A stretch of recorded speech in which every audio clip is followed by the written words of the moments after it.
सभी पशुपालकों की पसंद, देश का नंबर 1 कपिला पशु आहार। JK Tyre, total control.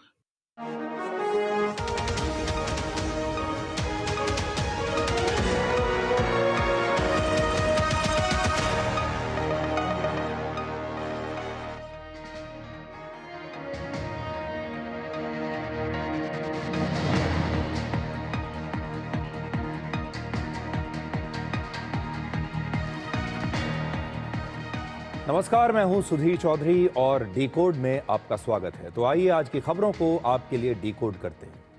आज सबसे पहले हम आपको ये बताएंगे कि नेपाल में हुए इस खूनी तख्ता पलट के बाद अब वहां पर क्या होगा। नेपाल के युवाओं ने सरकार तो गिरा दी, लेकिन क्या उनके पास भविष्य का कोई रोड मैप है?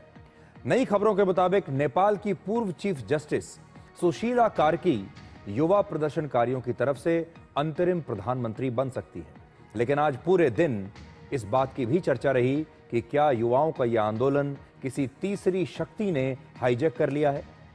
नेपाल के जेन जी यानी वहां के युवाओं ने यह स्पष्ट किया है कि इस आंदोलन में जो तोड़फोड़ हुई, जो हिंसा हुई, जो लूटपाट हुई, उसमें उनका कोई हाथ नहीं है और हो सकता है कि कुछ बाहरी लोग इस आंदोलन में प्रवेश कर चुके हैं और उन्होंने ये हिंसा की है। आज सबसे बड़ा सवाल यह है कि क्या युवा विद्रोह के बाद नेपाल की तस्वीर बदल जाएगी या फिर नेपाल का भी बांग्लादेश जैसा हाल होगा, जहां के लोग अब भी चुनाव का इंतजार कर रहे हैं। हाल के वर्षों में भारत के पड़ोसी देश पाकिस्तान, श्रीलंका और अफगानिस्तान में तख्ता पलट के बाद भी हालात आज भी वैसे ही हैं जैसे पहले थे। भारत के लिए नेपाल में एक स्थिर सरकार का होना बहुत आवश्यक है, क्योंकि भारत के 5 राज्यों की सीमा नेपाल से लगती है और नेपाल के 80 लाख लोग भारत में काम करते हैं। आज हम नेपाल के भविष्य के रोड मैप का विश्लेषण आपके लिए करेंगे, इसे आपके लिए डिकोड करेंगे और आखिर में आपको बताएंगे कि कैसे भारत के प्रधानमंत्री नरेंद्र मोदी और अमेरिका के राष्ट्रपति डोनाल्ड ट्रंप के बीच सोशल मीडिया पर बातचीत शुरू हो गई है।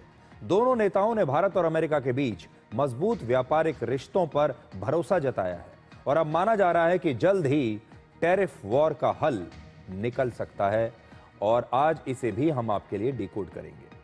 लेकिन सबसे पहले आपको आज की सबसे बड़ी खबर बताते हैं और वो नेपाल से है। नेपाल से आज की सबसे बड़ी खबर आपके लिए ये है कि सुशीला कार्की वहां पर अंतरिम सरकार की प्रधानमंत्री बन सकती हैं और सुशीला कार्की नेपाल के सुप्रीम कोर्ट की पूर्व चीफ जस्टिस रह चुकी है। नेपाल के युवाओं यानी वहां के जेन जी ने सुशीला कार्की के नाम पर अपनी सहमति दे दी है। वो उन्हें अपना प्रतिनिधि बनाना चाहते हैं और वो चाहते हैं कि उनकी तरफ से सुशीला कार्की अब नेपाल का नेतृत्व करें। उनके बारे में आपको बताएंगे, लेकिन उससे पहले आपको इस समय के नेपाल से 5 बड़े अपडेट्स देते हैं। पहला, नेपाल पर इस समय वहां की सेना का नियंत्रण है। हालांकि नेपाल में सेना का शासन नहीं हो सकता, क्योंकि वहां के संविधान में इस तरह का कोई प्रावधान नहीं है।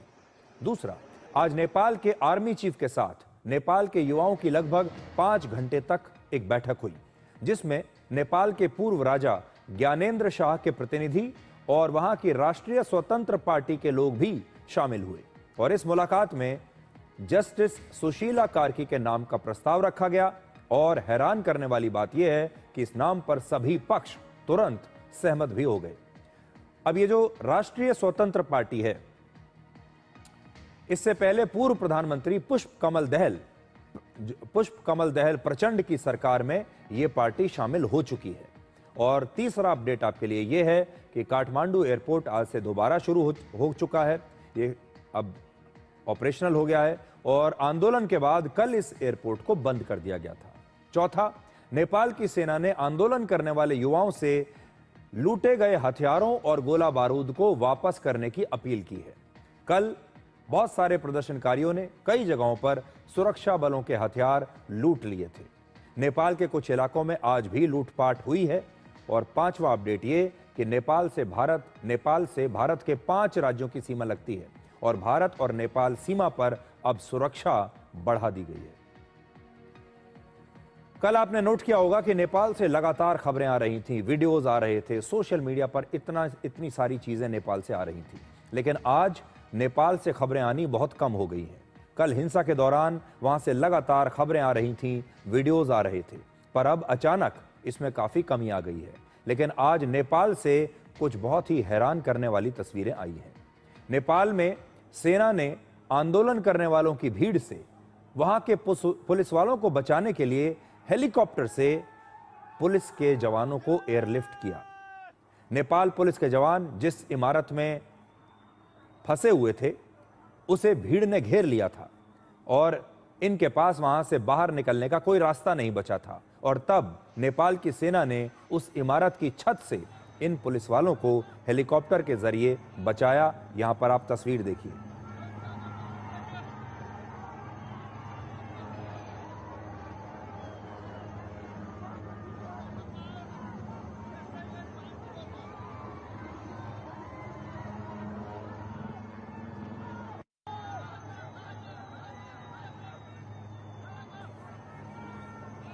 भ्रष्टाचार के खिलाफ आंदोलन में नेपाल के युवाओं ने आज काठमांडू के एक 5 स्टार होटल हिल्टन में आग लगा दी।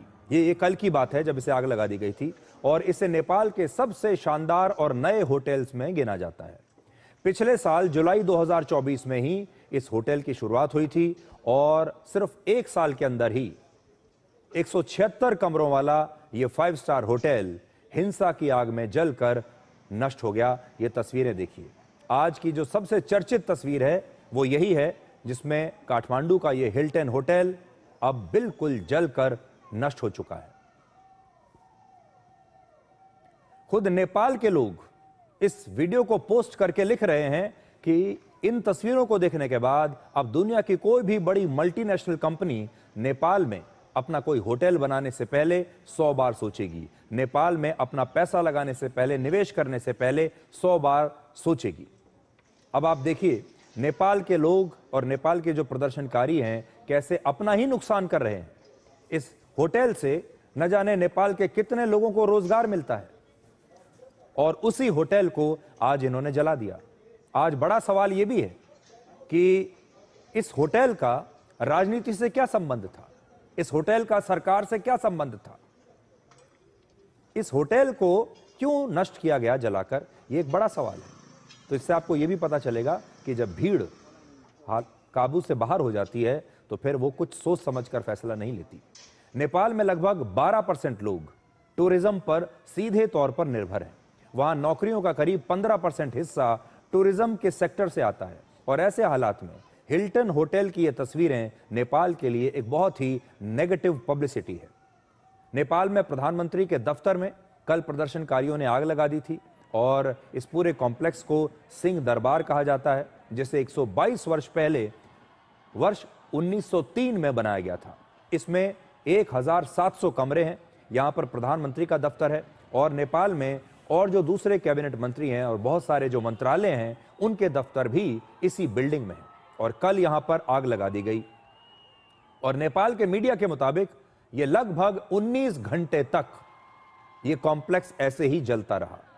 वहां हजारों फाइल्स मौजूद थी, बहुत ही संवेदनशील दस्तावेज मौजूद थे सरकार के, क्योंकि आप सोचिए अगर नेपाल के प्रधानमंत्री का दफ्तर भी यहीं पर है तो सोचिए यहां पर कितने महत्वपूर्ण दस्तावेज रहे होंगे, और ये सारे कागज दस्तावेज अब जलकर राख हो गए। इससे पहले वर्ष 1973 में भी इसी महल में ऐसे आग लगा दी गई थी, लेकिन इस बार की आग में ये जो बिल्डिंग है पूरी तरह से नष्ट हो गई है। और अब से थोड़ी देर पहले जस्टिस सुशीला कार्की ने मीडिया से बात की है, और मीडिया से बात करते हुए उन्होंने भारत के प्रधानमंत्री नरेंद्र मोदी की तारीफ की है।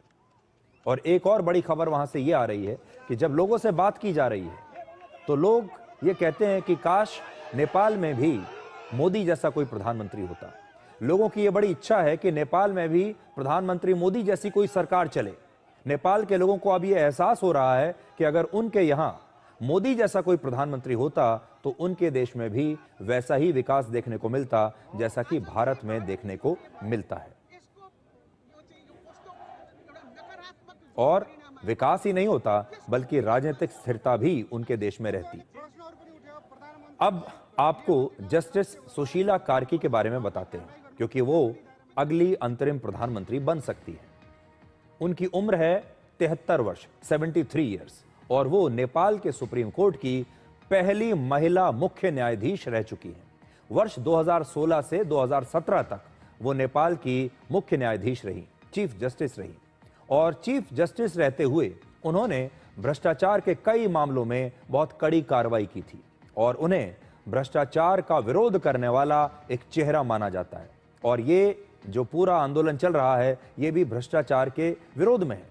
इसलिए जो आंदोलन करने वाले लोग हैं वो जस्टिस सुशीला कार्की को अपना सही प्रतिनिधि मानते हैं, क्योंकि ये शुरू से भ्रष्टाचार के खिलाफ अपने फैसले सुनाती रही हैं, मुहिम चलाती रही हैं। और सबसे बड़ी बात यह है कि वो बिल्कुल गैर राजनीतिक हैं, उनका किसी पार्टी से कोई संबंध नहीं, और शायद यही वजह है कि नेपाल के युवा उन्हें अंतरिम सरकार का प्रधानमंत्री बनाना चाहते हैं। वर्ष 2017 में राजनीतिक दलों ने सुशीला कार्की के खिलाफ कार्यपालिका में हस्तक्षेप का आरोप लगाकर उन्हें हटाने के लिए महाभियोग प्रस्ताव भी पेश किया था।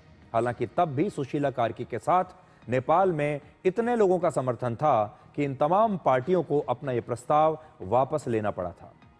अब महाभियोग क्या होता है ये भी आपको बता देते हैं। महाभियोग किसी ऊंचे पद पर, संवैधानिक पद पर बैठे अधिकारी पर गंभीर आरोप लगाकर उन्हें पद से हटाने की प्रक्रिया को कहा जाता है। जब चीफ जस्टिस जैसा कोई पद होता है तो उसे संसद के जरिए महाभियोग प्रस्ताव लाकर ही हटाया जा सकता है, और इसीलिए शायद नेपाल के नेता जस्टिस सुशीला कार्की को उनके पद से हटाना चाहते थे, क्योंकि वो भ्रष्टाचार के खिलाफ थी। सुशीला कार्की ने चुनावी विवाद से जुड़े कई ऐतिहासिक मामलों में बड़े ऐतिहासिक फैसले सुनाए हैं, जिसके बाद उन्हें नेपाल में लोकतांत्रिक मूल्यों के रक्षक के तौर पर देखा जाने लगा। उनकी छवि बहुत साफ सुथरी है और भारत से उनका बहुत गहरा रिश्ता है, क्योंकि उन्होंने भारत में वाराणसी की बनारस हिंदू यूनिवर्सिटी से मास्टर्स की डिग्री प्राप्त की है, यानी BHU से वो पढ़ी हैं। सुशीला कार्की अब तक 2 किताबें भी लिख चुकी हैं। इनमें से पहली उनकी आत्मकथा है जिसका नाम है न्याय, और दूसरा एक उपन्यास है जिसका नाम है कारा, यानी वो लेखिका भी हैं। और आज नेपाल के आर्मी चीफ से मुलाकात के बाद नेपाल के युवाओं ने यह बताया है कि वो सुशीला कार्की के नाम पर क्यों सहमत हुए। इसलिए वहां के युवाओं ने क्या कहा इस बैठक के बाद वो भी आप सुन सकते हैं। This is just the interim government. This is not the permanent government. This is the temporary government. So we need to cooperate on this. So we have a threat in our country. We have to accept that our sovereignty is in threat. Our independency is in threat. So we have to accept that. So for the sake of independency, for the sake of sovereignty, we have to protect our country. That is the reason. To protect the democracy, we have given the name of her. My general concern, current immediate concern is the law and order of the country. And in order to maintain the law and order of the country demands the person who knows about the law and order. And current Chief Justice Sushila Karki is the right option, I think that. But Gen Zs are also demanding the Balen and the Harka Sampang. But they should, I think, in my point of view, they should prepare for the next general election.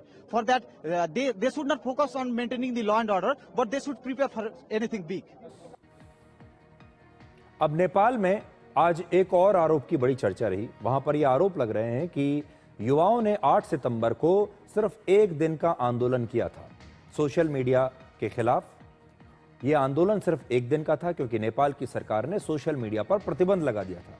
लेकिन इस आंदोलन को अगले दिन यानी 9 सितंबर को कुछ राजनीतिक ताकतों ने, यानी शायद किसी तीसरी शक्ति ने हाईजैक करने की कोशिश की, और हो सकता है हाईजैक कर भी लिया हो। जो जेन जी है, यानी वहां के जो युवा हैं, उनका आरोप है कि लूटपाट और हिंसा की जो घटनाएं वहां पर हुई हैं, उन घटनाओं में युवाओं का कोई हाथ नहीं है। जो प्रदर्शनकारी युवा थे, जो असली आंदोलनकारी थे, उन्होंने ना तो किसी की हत्या की है, ना कोई आगजनी की है, और ना ही कोई लूटपाट की है। उनका यह कहना है कि इस आंदोलन में हो सकता है कुछ तीसरी शक्ति कोई प्रवेश कर गई हो, कुछ बाहरी शक्तियां प्रवेश कर गई हों, और उन लोगों ने इस आंदोलन का फायदा उठाकर नेपाल में ये तोड़फोड़ की है, हिंसा की है, लोगों की हत्याएं की हैं और लूटपाट भी की है, क्योंकि आज नेपाल में कई जगहों पर लूटपाट देखी गई। तो जब इस प्रकार के जो आंदोलन होते हैं अलग अलग देशों में, तो इसमें हमेशा ये डर बना रहता है कि जो दूसरी शक्तियां हैं जिन्हें इन आंदोलनों से फ़ायदा हो सकता है, या कुछ ऐसी शक्तियां हैं जो उस सरकार को गिराना चाहती हैं। इनमें विदेशी शक्तियां भी हो सकती हैं, वहाँ की लोकल विपक्षी पार्टियां भी हो सकती हैं।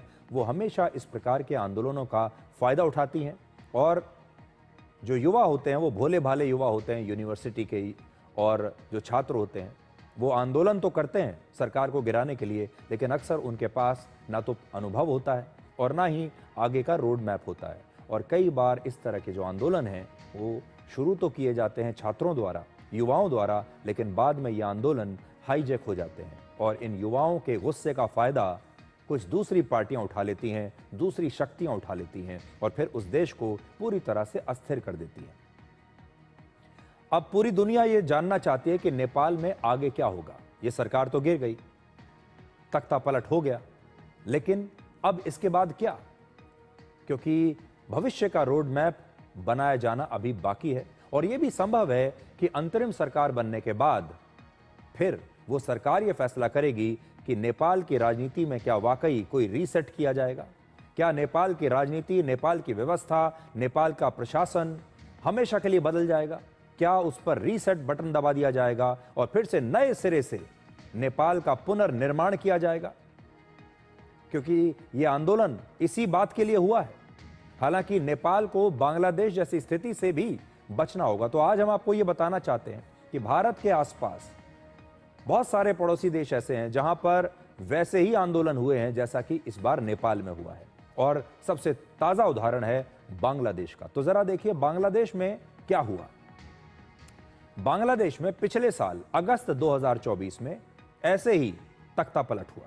वहां पर जो युवा थे, वहां के जो छात्र थे, वो शेख हसीना के खिलाफ हो गए और उसके बाद शेख हसीना के घर में वो प्रवेश कर गए। तोड़फोड़ हुई, हिंसा हुई, लूटपाट हुई और शेख हसीना को इस्तीफा देकर वहां से भागना पड़ा। तख्ता पलट हो गया और आज वहां पर एक अंतरिम सरकार है। अब 1 साल से भी ज्यादा का समय हो चुका है, लेकिन वहां के लोग अब भी चुनाव का इंतजार कर रहे हैं, क्योंकि उस समय वादा किया गया था कि अब बांग्लादेश में दोबारा से चुनाव कराए जाएंगे। पहले आरोप लगाया गया कि अभी तक बांग्लादेश में शेख हसीना ने जो चुनाव कराए थे वो सारे चुनाव रिग्ड थे, वो चुनाव ठीक नहीं थे। उन चुनावों में शेख हसीना गड़बड़ करके चुनाव जीत जाती थी, विपक्ष को दबाकर वो चुनाव जीतती थी। फिर वादा किया गया कि अब नए चुनाव होंगे, ये चुनाव निष्पक्ष होंगे, लेकिन वो चुनाव आज तक नहीं हुए हैं। पूरा बांग्लादेश आज भी इंतजार कर रहा है कि वो निष्पक्ष चुनाव होंगे कब, और अब अंतरिम सरकार चलती ही जा रही है। और फरवरी 2026 में ऐसा कहा जा रहा है कि बांग्लादेश में चुनाव हो सकते हैं, लेकिन होंगे भी या नहीं ये आज हम आपसे कह नहीं सकते। अब नेपाल में राजनीतिक स्थिरता के लिए बहुत जरूरी है कि वहां पर भी नए चुनाव हो और जनता उन लोगों को चुने जो नेपाल की राजनीति में भ्रष्टाचार और परिवारवाद का अंत कर सकते हैं, क्योंकि 2 ही वहां पर बड़े मुद्दे हैं, एक है भ्रष्टाचार और दूसरा है परिवारवाद। वहां के जो नेता हैं वो इस गुस्से को समझ नहीं पाए। नेपाल कैसे वर्षों से उबल रहा था, वहां के नेता ये समझ नहीं पाए। वहां का युवा कितना परेशान था, वहां के नेता इस बात को समझ नहीं पाए और उन्होंने मनमाने तरीके से सरकारें चलाई, भ्रष्टाचार किया और सिर्फ अपने परिवार का फायदा किया, अपने बच्चों का फायदा किया। नेपाल से बार बार हमें सोशल मीडिया पर यह मैसेज आ रहे हैं कि इस आंदोलन की वजह सोशल मीडिया पर पाबंदी नहीं है, बल्कि नेताओं का भ्रष्टाचार और नेताओं का वंशवाद है। नेताओं ने जो ये परिवारवाद फैला रखा था, इसके खिलाफ नेपाल के युवा क्रोधित थे और नेपाल के जो दर्शक हैं हमारे, वो लगातार हमें सोशल मीडिया पर लिख रहे हैं और ये बात कह रहे हैं। और इस समय नेपाल के लोगों को सबसे ज्यादा उम्मीदें वहां के इन्हीं युवाओं से हैं। आप नेपाल के युवाओं का ये बयान सुनिए कि वो अब क्या सोच रहे हैं।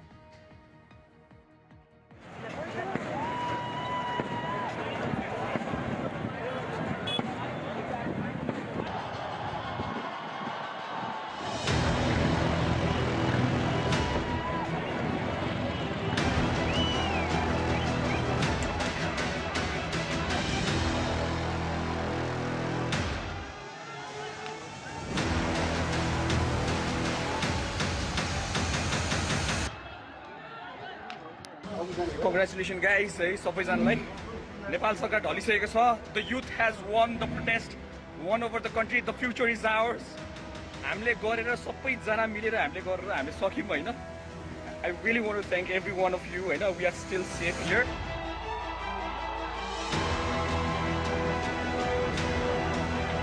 हमारा जो जेएनजी प्रदर्शन था उसके बाद हमारे देश में थोड़ा बहुत कुछ उथल पुथल हुआ.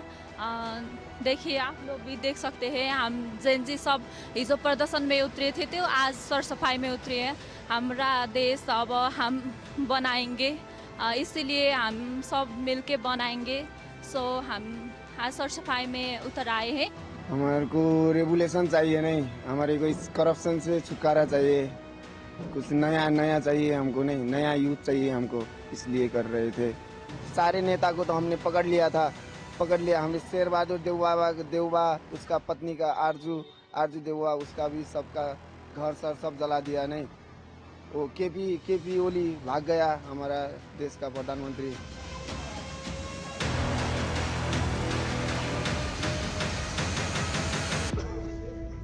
जेनजी था जो अपने मांगों के लिए वो लड़ रहे थे, एक करप्शन फ्री नेपाल के लिए. क्योंकि बहुत साल से सब लोग बहुत परेशान तंग आ चुके थे कि बार बार एक के बाद एक बड़े बड़े करप्शन स्कैंडल्स हो रहे थे देश में. संसद भवन में भी खड़ा हूँ. ये संसद भवन है आपका, देखिए पूरा संसद भवन पूरा राख हो गया, जल के राख हो गया है. यहाँ पे चोरी ये सब छीन छान सब लोग किए, लेके चले गए हैं यहाँ से लोग.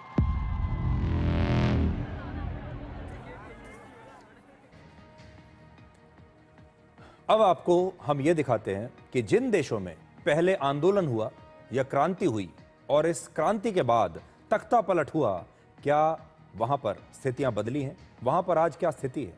क्योंकि आपने हाल ही में ये देखा होगा, भारत के आसपास तो आपने अक्सर ये देखा होगा कि बहुत सारे देशों में तख्ता पलट हुआ है, क्रांति हुई है, युवाओं के आंदोलन हुए हैं, लेकिन उसके बाद वहां क्या हुआ ये जानना बहुत जरूरी है. तो कुछ केस स्टडी आज आपके सामने रखते हैं. अगस्त 2024 में बांग्लादेश में तख्ता पलट हुआ.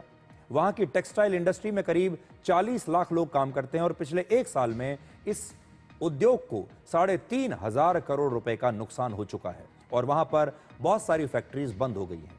आंदोलन के बाद से बांग्लादेश में लगातार अल्पसंख्यक हिंदुओं पर हमले हो रहे हैं और वहां की सरकार इन हमलों को रोक नहीं पा रही है. वहां पर कट्टरपंथी ताकतें जो हैं, जो धर्म के नाम पर आतंक फैलाती हैं, वो लगातार शक्तिशाली हो रही है. तो ये तो बांग्लादेश की स्थिति है. मैं आपको पहले बता चुका हूं कि आज भी बांग्लादेश के लोग निष्पक्ष चुनावों का इंतजार कर रहे हैं. उन्होंने पिछली वाली सरकार को तो उखाड़ कर फेंक दिया, लेकिन उसके बाद क्या हुआ? शेख हसीना को बांग्लादेश छोड़कर भागना पड़ा और शेख हसीना अब भारत में शरण लेकर यहां पर रह रही हैं. उनकी पार्टी लगभग समाप्त हो चुकी है या वहां पर बहुत संघर्ष कर रही है. लेकिन बांग्लादेश की स्थिति में क्या कोई सुधार हुआ है? क्या कोई मूलभूत परिवर्तन हुआ है? तो इसका जवाब है नहीं हुआ है, कोई परिवर्तन नहीं है. फिर देखिए, वर्ष 2022 में पाकिस्तान में इमरान खान की सरकार को गिरा दिया गया था, जिसके बाद इमरान खान को जेल हो गई. इसके बाद वहां पर महंगाई बहुत ज्यादा बढ़ी, आटे के लिए भी जनता को लंबी लंबी लाइनों में लगना पड़ा. अगस्त 2021 में अफगानिस्तान में भी तालिबान ने कब्जा कर लिया था पुरानी सरकार को हटाकर.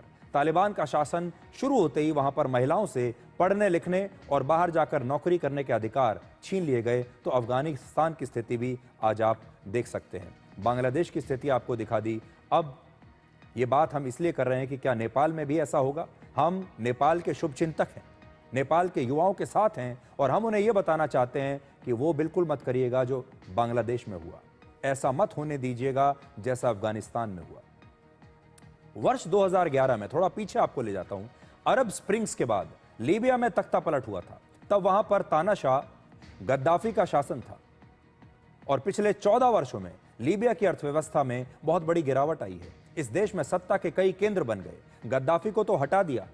उनके जाने के बाद लोगों ने सोचा था कि यहां स्थिति बदल जाएगी और अब यह देश आगे बढ़ने के बजाय और पीछे चला गया है. वर्ष 2003 में इराक में सद्दाम हुसैन का शासन खत्म किया था अमेरिका ने.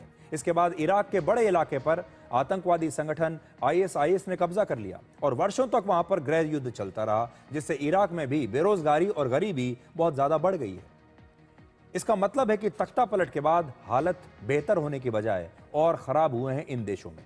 और इस समय नेपाल के सामने एक बड़ी चुनौती है कि युवाओं के विद्रोह के बाद वहां एक साफ सुथरी सरकार बने जो युवाओं और जनता की उम्मीदों पर खरा उतरे। और हम नेपाल को इसके लिए, नेपाल के लोगों को और नेपाल के युवाओं को अपनी तरफ से आज शुभकामनाएं देना चाहते हैं कि नेपाल इस चुनौती को पार करके एक स्थिर और एक मजबूत सरकार बनाएगा, एक स्थिर देश बनेगा और एक खुशहाल देश बनेगा। वहां पर वो सब नहीं होगा जो बांग्लादेश में हुआ, वहां पर वो सब नहीं होगा जो श्रीलंका में हुआ, जो अफगानिस्तान में हुआ, जो पाकिस्तान में हुआ।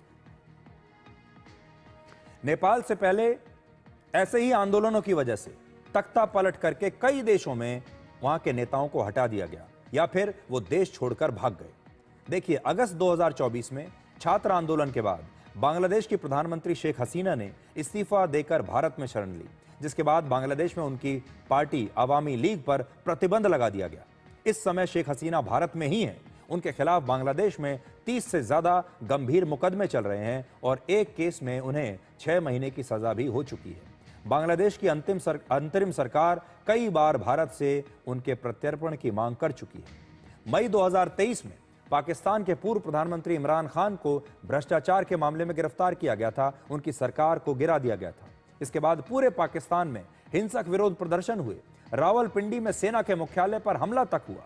एक समय इमरान खान पर 150 से ज्यादा केस दर्ज थे और कईयों में उनको जमानत मिल चुकी है, लेकिन आज भी वो जेल में हैं। ये पाकिस्तान की कहानी है। बड़ी स्क्रीन पर आप देखिए, ये पाकिस्तान की कहानी आप देख पाएंगे।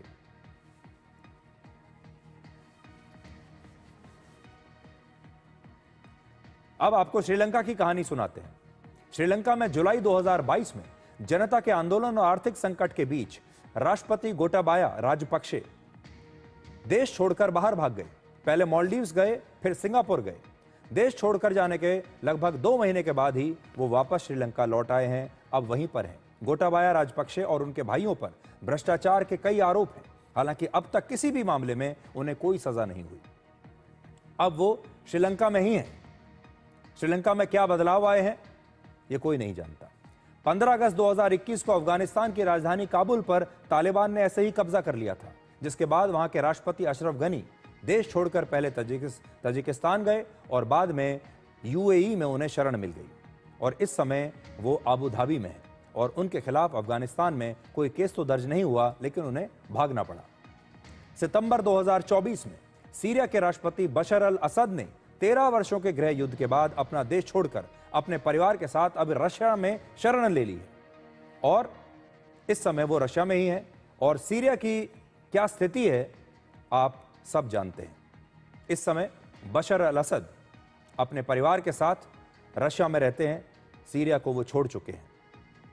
इसका मतलब ये निकलता है कि आंदोलन या राजनीतिक अस्थिरता के बाद भले ही नेताओं की सत्ता छिन गई, लेकिन बाद में वो या तो वो वापस आ गए या फिर विदेश में ही जाकर शरण लेकर इस समय रह रहे हैं, लेकिन उनके देशों में कोई मूलभूत परिवर्तन नहीं आया है। सत्ता का परिवर्तन तो जरूर हुआ है, लेकिन देशों में, प्रशासन की प्रणाली में, राजनीति की प्रणाली में, सरकारों में कोई बहुत बड़ा परिवर्तन नहीं है। प्रशासन वैसे ही है, व्यवस्था वही है, चेहरे बदल जाते हैं।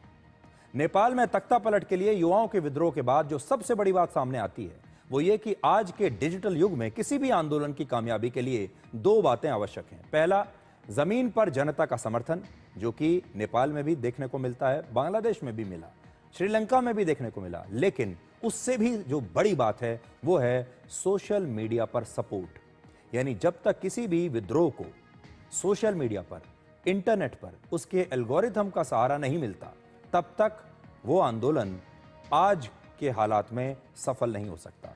नेपाल, बांग्लादेश और श्रीलंका में आंदोलनों का यही पैटर्न देखने को मिला है। पहले विद्रोह सोशल मीडिया से शुरू होता है, फिर वो सड़कों तक पहुंचता है और फिर सोशल मीडिया के जरिए उसे और ज़्यादा भड़काया जाता है। सोशल मीडिया और उसका एल्गोरिथम लोगों की नाराज़गी को, लोगों के गुस्से को जंगल की आग की तरह फैलाता है और ये सरकारों को भी बदल सकता है, इतनी ताकत इसमें होती है।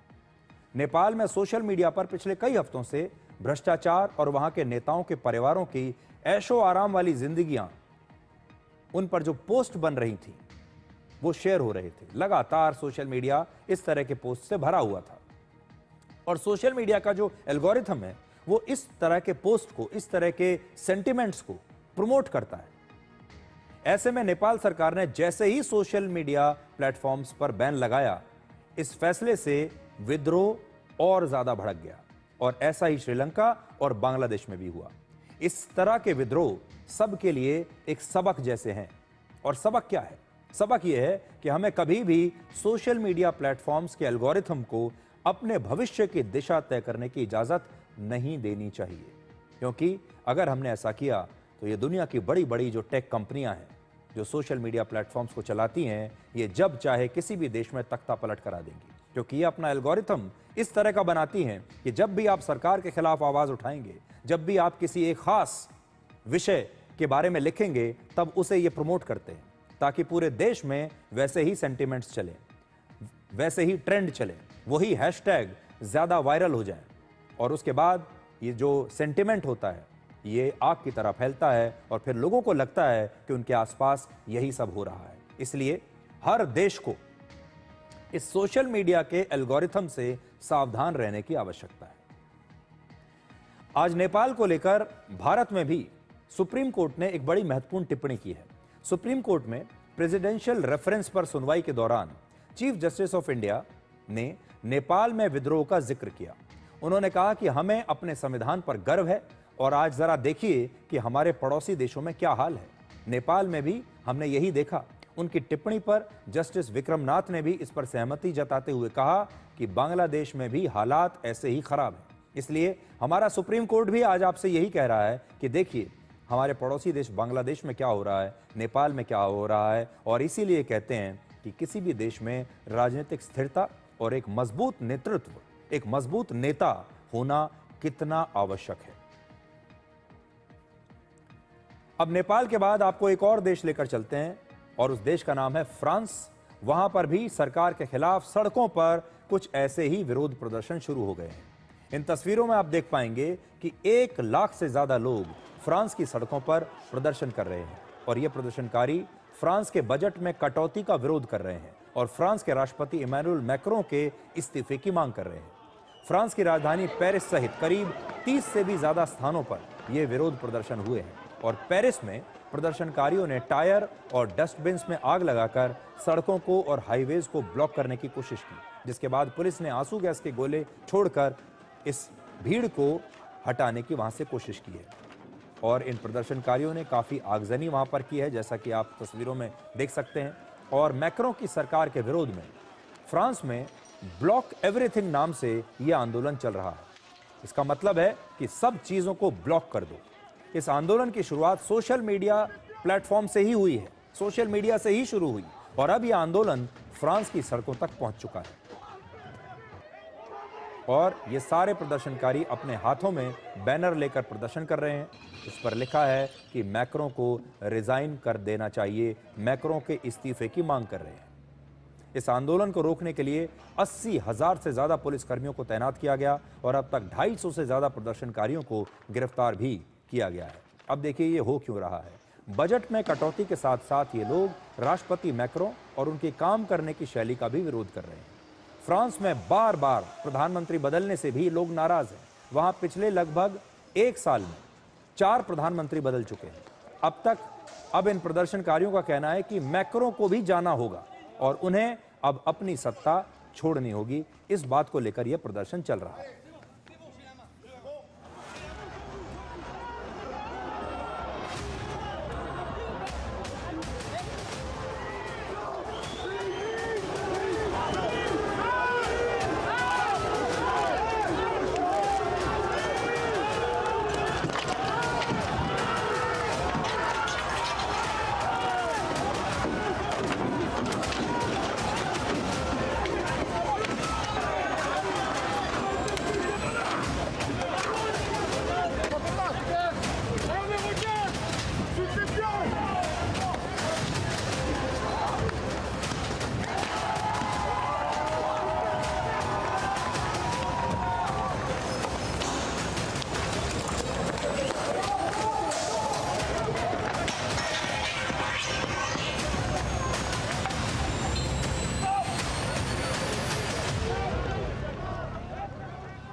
इस प्रदर्शन की वजह से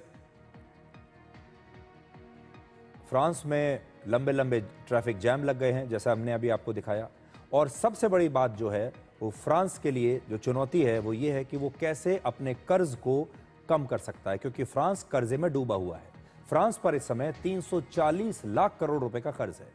कर्ज के मुद्दे पर ही 8 सितंबर को फ्रांस के प्रधानमंत्री को इस्तीफा देना पड़ा और कहा जा रहा है कि यह आंदोलन पूर्व प्रधानमंत्री की बजट नीतियों के खिलाफ शुरू हुआ था और पूर्व प्रधानमंत्री ने सार्वजनिक खर्चे में लगभग 4 लाख करोड़ रुपए की कटौती कर दी। इसके बाद देश भर में पेंशन और कई सामाजिक योजनाओं में कटौती की गई, लेकिन फ्रांस के प्रधानमंत्री इस कटौती को लेकर संसद में विश्वास मत का प्रस्ताव हार गए, जिसके बाद उन्हें इस्तीफा देना पड़ा। अब वहां के रक्षा मंत्री फ्रांस के नए प्रधानमंत्री बने हैं और बजट को लेकर राष्ट्रपति मैक्रोन लगातार विपक्षी दलों के निशाने पर रहे हैं। ये तस्वीरें आप पेरिस की अभी देख रहे हैं, वहां पर भी जमकर राजनीति हो रही है।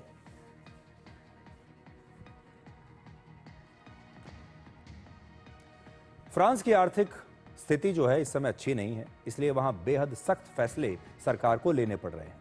स्वास्थ्य और शिक्षा पर खर्च कम किया जा रहा है, आम लोगों पर टैक्स बढ़ रहा है। तो ये फ्रांस की स्थिति है जिसे आप बहुत मजबूत देश समझते हैं। वहां देखिए क्या क्या हो रहा है। ईंधन पर टैक्स 20% तक बढ़ा दिया गया है, फ्यूल पर। खाने और किराए पर रहने का खर्च 25% बढ़ गया है। जो रेंट हैं वो बढ़ रहे हैं, खाने का खर्च बढ़ रहा है और लोगों की जो आमदनी है वो लगातार कम हो रही है। मैं आपको बताता हूं कि देखिए, लोगों की जो आमदनी है वो धीरे धीरे कम हो रही है। लोगों की आमदनी करीब 3% घट गई। फ्रांस में लोगों की सरकारी छुट्टियां कम की जा रही हैं। इस साल फ्रांस में विकास दर जो है, जीडीपी विकास दर सिर्फ 0.6% रहने की संभावना है, जिसको आप जीडीपी विकास दर कहते हैं। फ्रांस पर लगातार कर्ज बढ़ रहा है और पिछले साल फ्रांस ने 6 लाख करोड़ रुपए का कर्ज और ब्याज चुकाया था। यह सब कुछ तब हो रहा है जब फ्रांस यूक्रेन को युद्ध लड़ने के लिए बहुत बड़ी संख्या में पैसा दे रहा है। करोड़ों रुपए की आर्थिक मदद फ्रांस दे रहा है यूक्रेन को युद्ध लड़ने की। लेकिन अपने देश में क्या हो रहा है देखिए। और फ्रांस के लोगों की मांग है कि सरकार को यूक्रेन युद्ध के लिए पैसा भेजने की बजाय अपने लोगों की आमदनी बढ़ाने पर जोर देना चाहिए, अपने लोगों की भलाई करने पर जोर देना चाहिए। कैसे वहां पर ट्रैफिक जैम लगे हुए हैं, यह तस्वीर हमने आपको अभी दिखाई, देखिए।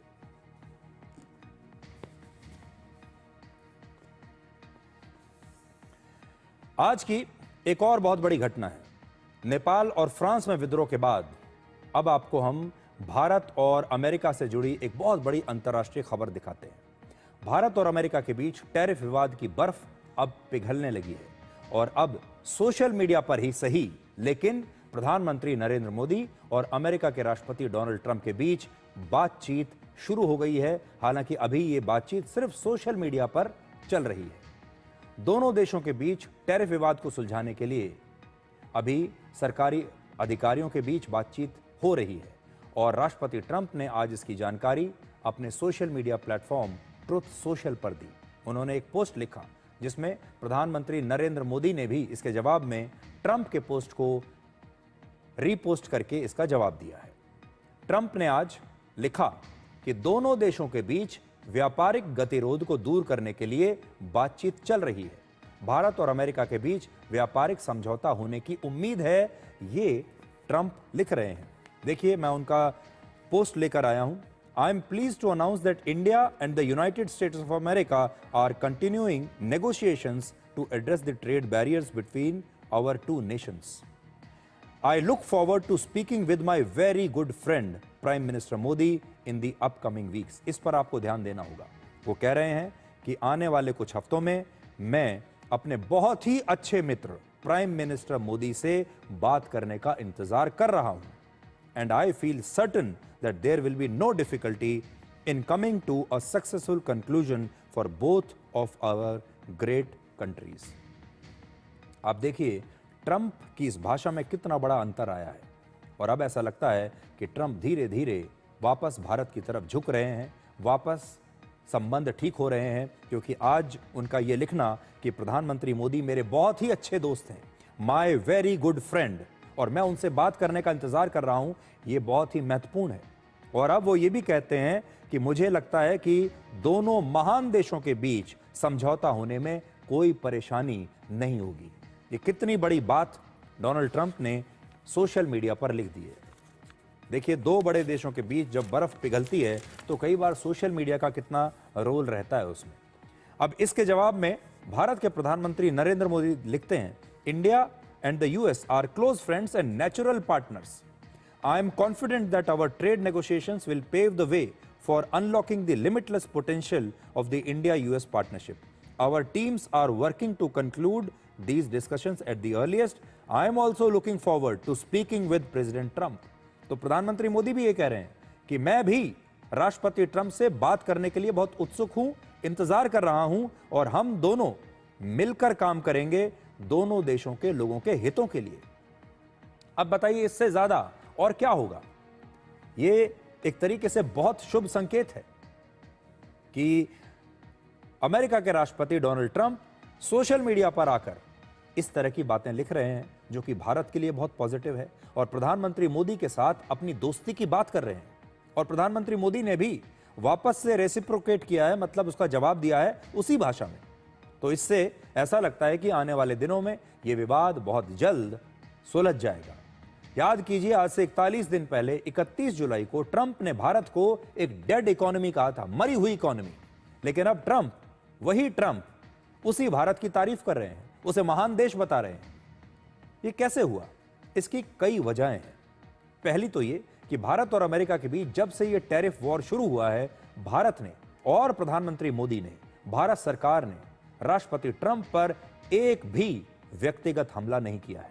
कोई भी बयान ऐसा नहीं दिया है जिससे कि राष्ट्रपति ट्रंप को बुरा लगे, उन्हें आहत हो या उनकी आलोचना की जाए। भारत का हर बयान बहुत ही संतुलित रहा है। तो सबसे बड़ी बात अगर आप मुझसे पूछें तो इसमें जो सबसे बड़ा फैक्टर है वो है धैर्य। डिप्लोमेसी में, अंतर्राष्ट्रीय संबंधों में रातों रात फैसले नहीं लिए जाते, धैर्य के साथ काम किया जाता है।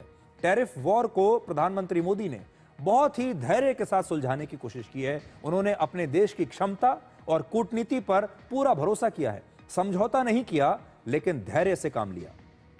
और भारत ने इस दौरान यह साफ कह दिया कि वो अपने हितों से समझौता नहीं करेगा और दोस्ती बराबरी की शर्त पर ही होगी, चाहे वो अमेरिका हो या कोई और टैरिफ वॉर के दौरान अमेरिका इस बात को समझ गया, राष्ट्रपति ट्रंप इस बात को समझ गए कि भारत के पास और भी विकल्प हैं।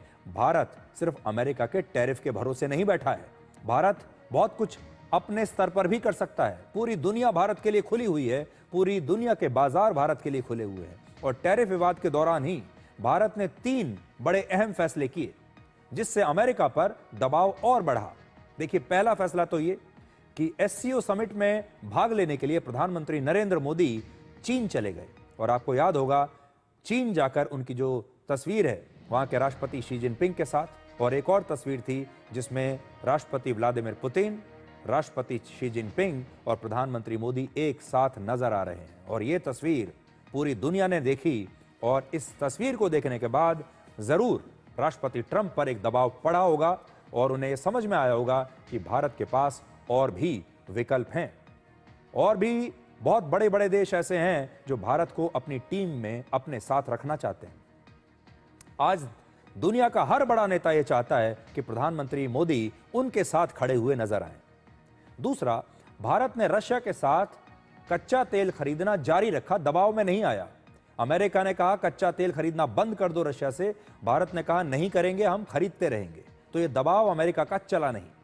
और तीसरा, देश में स्वदेशी सामान इस्तेमाल करने पर प्रधानमंत्री मोदी ने जोर दिया, लोगों से अपील की कि अब से मेड इन इंडिया सामान खरीदिए, स्वदेशी सामान खरीदिए। और फिर उसके साथ ही उन्होंने जीएसटी की दरों में भी कमी का फैसला लागू कर दिया। तो आज भारत में जीएसटी की दरें कम कर दी गई और लोग मेड इन इंडिया सामान खरीद रहे हैं। इसलिए अमेरिका के बाजारों पर जो हमारी डिपेंडेंस थी अपना सामान बेचने के लिए, वो काफी हद तक हमने अपने ही बाजार से पूरी कर ली। और इसीलिए अमेरिका को शायद ये एहसास हुआ होगा कि उन्होंने ये जो 50% का टैरिफ लगाया है भारत पर, लगाया तो शायद इसलिए होगा कि भारत डर जाएगा, भारत का गला घोंट देंगे हम, लेकिन ऐसा कुछ नहीं हुआ। और जब किसी देश में एक सक्षम नेता होता है, जब किसी देश में एक बहुत ही स्थिर सरकार होती है, लीडरशिप पर बहुत कुछ डिपेंड करता है, तब वो देश दुनिया की बड़ी बड़ी चुनौतियों के सामने भी मजबूती से खड़ा रहता है। और यहाँ आपको ये समझना होगा, देखिए थोड़ी देर पहले हमने आपको फ्रांस की हालत दिखाई, नेपाल की हालत दिखाई, बांग्लादेश की हालत दिखाई, श्रीलंका की हालत दिखाई, हमने आपको पाकिस्तान के बारे में बताया। इस पूरे भूखंड में सिर्फ भारत ही एक ऐसा देश है जो एक अपवाद के रूप में खड़ा हुआ है। हालांकि हमारे देश के कई विपक्षी नेता ऐसे हैं जो आज भी ये बद्दुआ दे रहे हैं, जो आज भी ये सपना देख रहे हैं कि भारत में भी कुछ वैसा ही हो जाए जैसा बांग्लादेश और नेपाल में हुआ था, क्योंकि वो अपनी बारी का इंतजार कर रहे हैं। वो जानते हैं चुनाव में तो कभी जीत नहीं पाएंगे, लेकिन अगर ऐसा कुछ हो जाए तो शायद सत्ता में बैठने की उनकी बारी आ जाए, शायद उनकी किस्मत खुल जाए। लेकिन भारत में ऐसा कभी नहीं होगा, ये उनके लिए एक बुरी खबर है। पिछले हफ्ते भी राष्ट्रपति ट्रंप ने प्रधानमंत्री मोदी की तारीफ की थी और एक सवाल के जवाब में उन्होंने प्रधानमंत्री मोदी को एक महान प्रधानमंत्री बताया था और अपना बहुत पक्का दोस्त बताया था। उन्होंने कहा था कि वो एक शानदार नेता हैं। ट्रंप ने भारत और अमेरिका के रिश्तों को भी तब बड़ा खास बताया था और इसके बाद प्रधानमंत्री मोदी ने सोशल मीडिया पर ट्रंप के इंटरव्यू वाली तस्वीर के साथ एक पोस्ट लिखा था, जिसमें प्रधानमंत्री मोदी ने ट्रंप के बयान की सराहना की थी और भारत और अमेरिका के मजबूत रिश्तों का तब उन्होंने जिक्र किया था। और इस तरह से पिछले एक हफ्ते में दोनों देशों के बीच ट्रेड वॉर को खत्म करने की कोशिशें फिर से शुरू हो गई हैं और अब दोनों नेता एक बार फिर से एक दूसरे के करीब आ रहे हैं। दरअसल अब कूटनीति केवल भावनाओं से तय नहीं होती है। आज कूटनीति का आधार व्यापार भी बन चुका है। ग्लोबलाइजेशन के इस दौर में पूरी दुनिया एक गांव बन गई है, जिसे आप ग्लोबल विलेज कहते हैं, और यहां सबके हित एक दूसरे के साथ जुड़े हैं। इसलिए ट्रंप अब भारत के साथ व्यापारिक संबंधों को फिर से मजबूत करने में जुटे हैं और आज ही अमेरिका की ग्लोबल रेटिंग एजेंसी फिच ने अपनी नई रिपोर्ट में भारत की अर्थव्यवस्था को लेकर एक बड़ा पॉजिटिव अनुमान लगाया है। इस रेटिंग एजेंसी के मुताबिक भारत में अगले 3 वर्षों तक जीडीपी विकास दर 6% से ज्यादा बने रहने की संभावना है। फिच ने इस साल के लिए भारत में विकास दर का अनुमान 6.5% से बढ़ाकर 6.9% कर दिया है, यानी लगभग 7% की विकास दर उन्होंने अनुमानित की है भारत के लिए, जो कि पूरी दुनिया में सबसे ज्यादा है। आज पूरी दुनिया में बड़ी अर्थव्यवस्थाओं में सबसे तेजी से बढ़ने वाली अर्थव्यवस्था भारत की है और ट्रंप भी अब भारत की इस आर्थिक ताकत को समझ चुके हैं। भारत को डेड इकोनॉमी कहने वाली सोच से ट्रंप अब बाहर निकल रहे हैं और अब वो वापस दोबारा भारत को एक महान देश बताने लगे हैं। एक छोटे से ब्रेक के बाद देखिए कि आपको आज हम ये बताने वाले हैं कि कैसे ट्रंप और प्रधानमंत्री मोदी की अगली बातचीत भारत में बने आईफोन पर हो सकती है।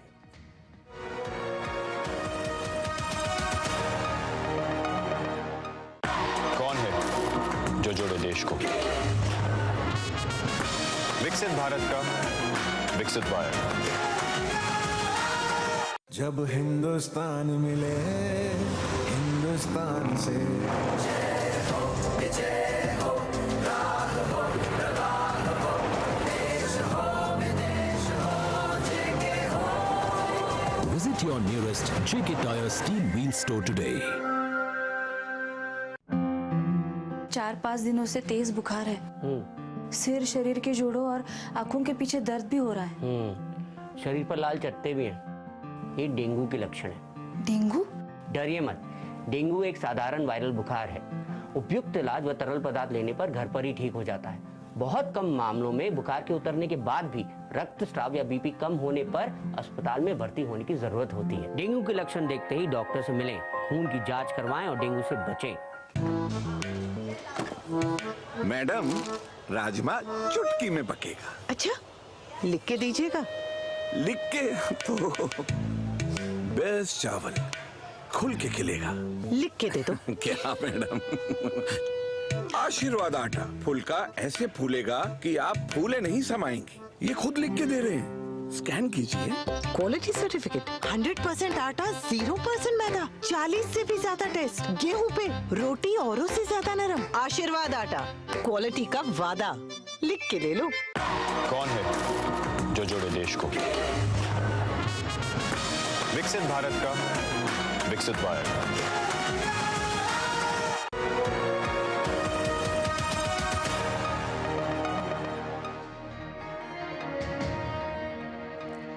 राष्ट्रपति ट्रंप और प्रधानमंत्री मोदी दोनों ने ही आज सोशल मीडिया पर लिखा है कि वो अपनी अगली बातचीत का इंतजार कर रहे हैं और हो सकता है कि जब इन दोनों नेताओं के बीच अगली बातचीत फोन पर हो तो ये दोनों ही नेता आईफोन 17 का इस्तेमाल कर रहे हों, आईफोन पर यह बातचीत हो और ट्रंप जिस फोन से प्रधानमंत्री मोदी के साथ बातचीत करेंगे शायद वो आईफोन भारत में बना होगा, वो मेड इन इंडिया आईफोन होगा जिसका इस्तेमाल करके ये दोनों नेता शायद बात करें।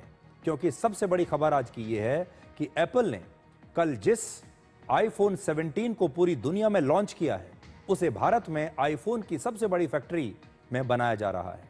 एप्पल ने 9 सितंबर को आईफोन की नई सीरीज 17 को पूरी दुनिया के सामने लॉन्च किया और आज अमेरिका के लोग जो आईफोन इस्तेमाल कर रहे हैं उनमें ज्यादातर मेड इन इंडिया आईफोन हैं। हमारे देश में सबसे ज्यादा आईफोन बेंगलुरु में बन रहे हैं, जिसे एक कंपनी है जिसका नाम है फॉक्सकॉन। ये फॉक्सकॉन नाम की कंपनी वहां पर बना रही है और आईफोन का उत्पादन एप्पल अब चीन से शिफ्ट करके भारत में ला रहा है। आईफोन के उत्पादन में भारत अब दुनिया का सबसे बड़ा सेंटर बनता जा रहा है। वर्ष 2022 में भारत में 17,000 करोड़ रुपए के आईफोन बने थे और इसमें से 60% को एक्सपोर्ट किया गया। वर्ष 2023 में भारत में 59,500 करोड़ रुपए के आईफोन्स का निर्माण हुआ, यानी वर्ष 2022 के मुकाबले 3.5 गुना ज्यादा उत्पादन बढ़ गया और एक्सपोर्ट भी ज्यादा हुआ। और पिछले 4 वर्षों में भारत में 3,82,000 करोड़ रुपए की कीमत के आईफोन्स का निर्माण हो चुका है। इसमें से 2,89,000 करोड़ रुपए के आईफोन का दुनिया के बाजारों में एक्सपोर्ट हुआ है। यानी पिछले 4 वर्षों में भारत में जितने आईफोन्स का उत्पादन हुआ उसका 76% दुनिया भर में एक्सपोर्ट हुआ। अब दुनिया भर के लोग मेड इन इंडिया आईफोन का इस्तेमाल कर रहे हैं। ये एक बहुत बड़ी बात है, भारत के लिए गर्व की बात है। अब इस आंकड़े को देखिए, कैसे भारत के स्मार्टफोन्स अमेरिका में और पूरी दुनिया में लोगों की पहली पसंद बन रहे हैं। वर्ष 2024 में अमेरिका में 61% स्मार्टफोन्स चीन से इंपोर्ट होते थे। उस समय अमेरिकी बाजार में भारत की हिस्सेदारी केवल 13% थी। इस साल अमेरिका में इंपोर्ट होने वाले 44% स्मार्टफोन मेड इन इंडिया है, जबकि चीन की हिस्सेदारी घटकर 25% हो गई है। आज अमेरिका में भारत में बने स्मार्टफोन्स ही सबसे ज्यादा बिक रहे हैं और आज पूरी दुनिया में मोबाइल फोन के उत्पादन के मामले में भारत दूसरे नंबर पर है। 2014 में हमारे देश में बिकने वाले सभी मोबाइल फोन्स में केवल 26% फोन हमारे देश में बनते थे, बाकी सब बाहर के थे। लेकिन वर्ष 2024 में भारत में बिकने वाले 99% mobile phone made in India है। वर्ष 2014 में भारत में मोबाइल फोन बनाने के लिए सिर्फ 2 फैक्ट्रियां थीं, 2 प्लांट्स थे।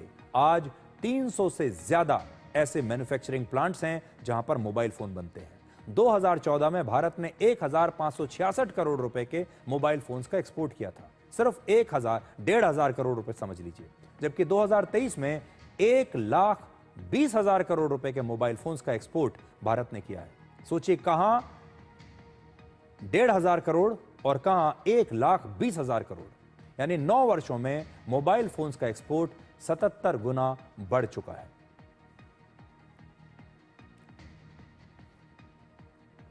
तो बड़ी बात आज यह है कि एप्पल ने, आपने भी देखा होगा, अपने नए मॉडल्स लॉन्च किए हैं आईफोन 17, लेकिन दुनिया जिस आईफोन 17 का इस्तेमाल करेगी उसमें से ज्यादातर आईफोन 17 भारत में बने होंगे। एक टाइम था जब मेड इन चाइना आईफोन हमारे हाथों में रहते थे, लेकिन अब दुनिया भर के लोग मेड इन इंडिया आईफोन का इस्तेमाल करेंगे और आईफोन का ये जो लेटेस्ट मॉडल है जिसका दुनिया के लोग बेसब्री से इंतजार कर रहे हैं, इनमें से ज्यादातर भारत में बने होंगे। इसलिए ये हर भारतीय के लिए एक गर्व का विषय है। और कैसे मोबाइल फोन्स के बाजार में made in India mobile phones ने अपनी धाक जमाई है, कैसे एक ज़माने में जब हम कोई मोबाइल फ़ोन अपने देश में बनाते नहीं थे और आज हम पूरे दुनिया में दूसरे नंबर पर आ गए हैं, ये एक बहुत बड़ी उपलब्धि है हमारे देश के लिए। बहुत सारे लोग जो पूछते हैं कि पिछले 10 साल में 11 साल में हुआ ही क्या है, तो ज़रा इन आंकड़ों को देखिए और समझिए कि क्या हुआ है। अब एक छोटा सा ब्रेक, और ब्रेक के बाद आपको डी कोड जिंदगी में दिखाएंगे आज का विचार। कौन है जो जोड़े देश को? विकसित भारत का विकसित बायर।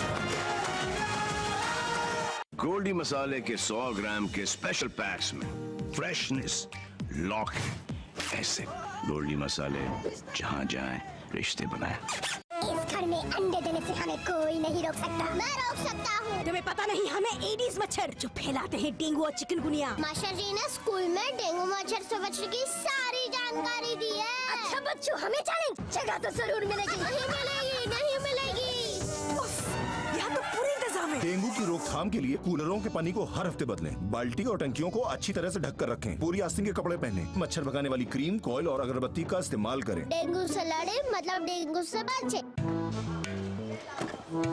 मैडम, राजमा चुटकी में पकेगा। अच्छा, लिख के दीजिएगा। लिख के तो बेस्ट चावल खुल के खिलेगा। लिख के दे दो। क्या मैडम? आशीर्वाद आटा फुलका ऐसे फूलेगा कि आप फूले नहीं समाएंगी। ये खुद लिख के दे रहे हैं। स्कैन कीजिए। क्वालिटी सर्टिफिकेट 100% आटा 0% मैदा 40 से भी ज्यादा टेस्ट गेहूं पे रोटी औरों से ज्यादा नरम आशीर्वाद आटा क्वालिटी का वादा लिख के ले लो। आयुष के पापा के लिए लाई थी ये सिकुड़कर आयुष के नाक का हो गया है। हमारी खूबसूरत साड़ी का तो रंग ही उड़ा दिया। इसीलिए अपनाए सही डिटर्जेंट 2 डाला का एडवांस फॉर्मूला जो दे कपड़ों को नई चमक और साथ ही सिकुड़ने से बचाए, चले ज्यादा और पैसे बचाए। इसीलिए अब से जो धोए इस देश की हर माँ, बच्चे, बूढ़े, जवान, खिलाड़ी, डॉक्टर, इंजीनियर सबको गाय भैंस की दूध की शक्ति पर भरोसा है। पर जब इन पशुओं को कपिला पशु आहार मिलेगा तभी तो दूध सिर्फ ज्यादा ही नहीं शक्ति से भरपूर भी होगा। कपिला पशु आहार देश का नंबर 1 पशु आहार। कौन है जो जोड़े देश को? विकसित भारत का विकसित बायर।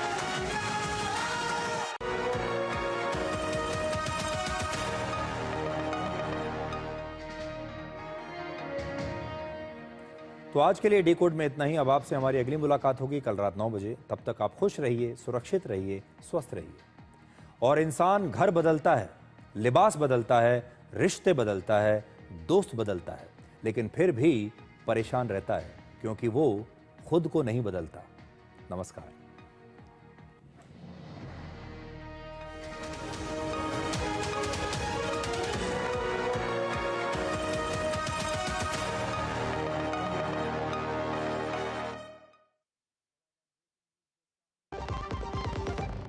दादी के हाथों का जादू और खुशबू से महकता घर। MDH गरम मसाला, असली मसालों से भरा हूँ मैं। क्योंकि हर रिश्ता है स्वाद से जुड़ा।